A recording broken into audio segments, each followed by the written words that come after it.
On va s'intéresser à une façon de consommer, ou devrais-je dire une façon de vivre, je ne sais pas, je vais poser la question à mon invité. Vous avez certainement entendu parler du végétalisme, la culture végane, qui consiste à ne manger aucun produit qui ne provienne de l'animal. Docteur Jérôme Bernard Pelé, bonjour. Bonjour. Vous êtes nutritionniste, vous êtes spécialiste du végétarisme et du végétalisme. Absolument. Si on vous a invité, c'est qu'il y a une actualité. On s'est rendu compte qu'en début de semaine prochaine, cette culture végane pourrait bien devenir une croyance à l'égal d'une religion en Ontario, au Canada. Est-ce que vous pouvez nous expliquer quelle est la différence entre le végétarisme, donc les végétariens, et le végétalisme? Alors déjà, le végétarisme et le végétalisme, ce ne sont pas des croyances, c'est une façon de s'alimenter qui a plusieurs motivations, nous le verrons après. Alors, nous allons effectivement définir ces termes qui sont souvent mal connus, y compris par les médecins. Alors, l'alimentation végétarienne, donc le végétarisme, c'est une alimentation qui ne comporte aucune chair animale. Donc, en fait, le végétarien mange de tout, mais il va s'abstenir de manger de la viande rouge, de la volaille et du poisson. Voilà. Très bien.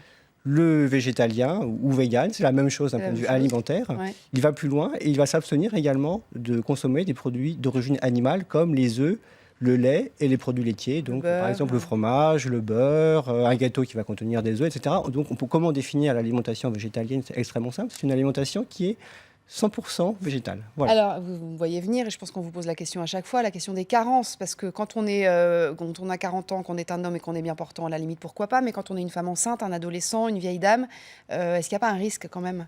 Alors justement, je suis spécialisé dans ces questions. Eh Ça oui. fait plusieurs années que j'étudie ces questions-là. J'ai à mon actif l'étude de peu près 3000 références scientifiques sur le sujet. Et en fait, ce qu'on trouve dans la littérature scientifique, c'est complètement en décalage aux préjugés. Et en fait, il est un fait qu'on peut trouver tous les nutriments et micronutriments nécessaires à la vie dans une alimentation purement végétalienne. Il n'y a que Même la pour un vitamine enfant? B12. Oui. Il n'y a que la vitamine B12 qui peut poser problème. Donc il faut faire attention à la vitamine B12 si on est un pur végétalien, un pur vegan. Mais même les femmes enceintes, même les enfants en bas âge, même les personnes âgées, en fait, peuvent tout à fait être végétaliennes, moyennant quelques précautions, mais en fait très peu, du fait qu'on arrive à trouver tous les nutriments nécessaires à la vie. Il faut faire une dans les supplémentation en B12 et Alors, puis peut-être voilà. consulter son médecin quand même, parce que c'est vrai que c'est pas forcément évident sans doute, enfin vous allez m'expliquer, mais de Oui. savoir comment se faire un régime équilibré vegan.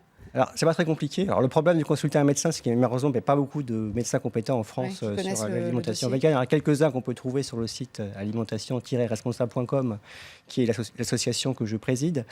Mais malheureusement, les nutritionnistes et les diététiciens compétents dans les alimentations purement végétariennes et surtout végétaliennes sont rares. Alors, au niveau des carences, en fait, les carences en fer ou les carences en protéines, ce sont des mythes. Il n'y a aucun problème à trouver tous les acides aminés nécessaires à la vie dans les végétaux, donc dans les légumineuses, dans les céréales, dans les oléagineux. Quelles sont les motivations en fait des patients que vous rencontrez? Pourquoi est-ce que c'est une motivation uniquement de santé, on veut maigrir ou c'est un peu plus ésotérique que ça? Non, c'est pas du tout ésotérique. C'est très rationnel. En fait, l'alimentation végétalienne, végane, c'est avant tout motivé par l'intérêt général. En fait, les véganes ont à cœur de défendre l'intérêt général par 4 biais.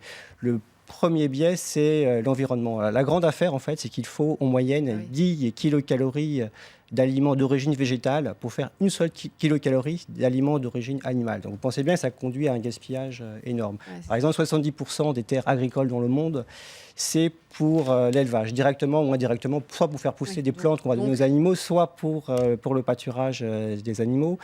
Il faut savoir aussi, ça c'est vraiment bête, mais il faut savoir que les pays du tiers-monde exportent de la nourriture pour nourrir le bétail des pays riches. C'est bête. Donc le fait d'être vegan, c'est un acte de solidarité par rapport aux personnes qui ont faim. Ça leur évite de leur enlever le pain de la bouche, si j'ose dire. Alors il y a aussi une grande motivation chez les véganes. Il y a aussi des raisons de protection animale. Oui, souvent. Bon, il y a eu des polémiques là, récemment qui ont été sorties par l'association A214. On s'est aperçu qu'il y avait des animaux qui étaient dépecés vivants dans les abattoirs. Donc il y a une forte motivation éthique chez les véganes. Donc il y a effectivement beaucoup de gens deviennent véganes pour ne pas faire de mal aux animaux. Et il y a aussi des raisons de santé. Maintenant, c'est démontré scientifiquement qu'une alimentation purement végane, bien menée, supplémentée en vitamine B12, est capable d'augmenter l'espérance de vie. C'est capable en fait, de diminuer les maladies cardiovasculaires. C'est capable de diminuer les cancers du côlon. Il y a aussi un effet très fort au niveau de la prévention du diabète de type 2, au niveau de la prévention de l'hypercholestérolémie et de l'hypertension artérielle. Comme quoi, il y a pas mal d'avantages. Après, socialement, c'est sûr que c'est plus compliqué d'aller dîner au resto ou avec ses copains. Quand les copains en eux-mêmes... Il y a des progrès, il y a des progrès, puisqu'il y a ça explose. Oui, ça Il y a commence. de plus en plus de restaurants véganes à Paris, ça commence de plus en plus de littérature. Merci beaucoup. Merci d'être venu nous voir. Je précise que vous avez participé à un livre de Marie Laforêt sur le vegan qui s'appelle Vegan. Donc, si ça vous intéresse, allez l'acheter. Il y a tout dedans. Merci infiniment à tous les deux. Dans une seconde, la météo de Karine Fauvet.